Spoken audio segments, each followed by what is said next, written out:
ठाकरे बंधूंच्या विचारांची दिशा एकच आहे असं संजय राऊतांनी म्हटलंय।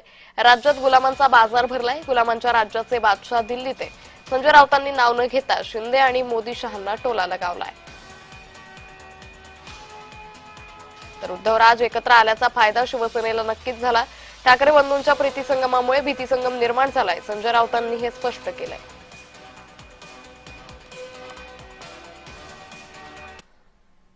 इथे गुलामांचा बाजार भरलेला आहे, हे आम्ही रोज सांगतो। इथे गुलामांचा बाजार भरलेला आहे।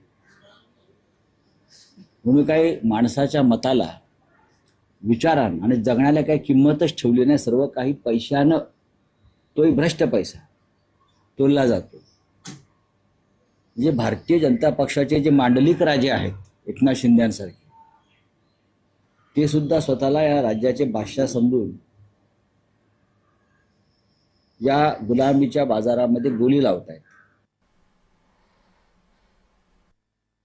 नक्की भाषणाचा काय, तुम्ही एकटं भाषण काय करून बसलात? राज ठाकरे आणि उद्धव ठाकरे एकत्र आल्याचा फायदा शिवसेनेला नक्की झालेला आहे।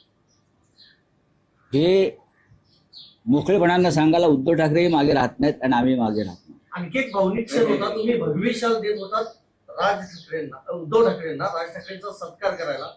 थेट राज ठाकरेंनीच सत्कार केला उद्धव ठाकरेंचा।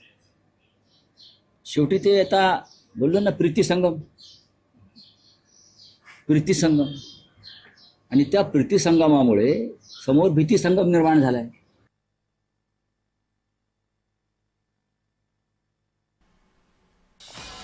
राज्यात गुलामांचा बाजार असल्याचं यावेळी संजय राऊतांनी म्हटलंय। संजय राऊतांनी नाव न घेता शिंदे, त्याचबरोबर पंतप्रधान मोदी आणि अमित शहा यांना टोला लगावलाय। ठाकरे बंधूंच्या विचारांची दिशा एकच असल्याचंही संजय राऊतांनी स्पष्ट केलेलं आहे।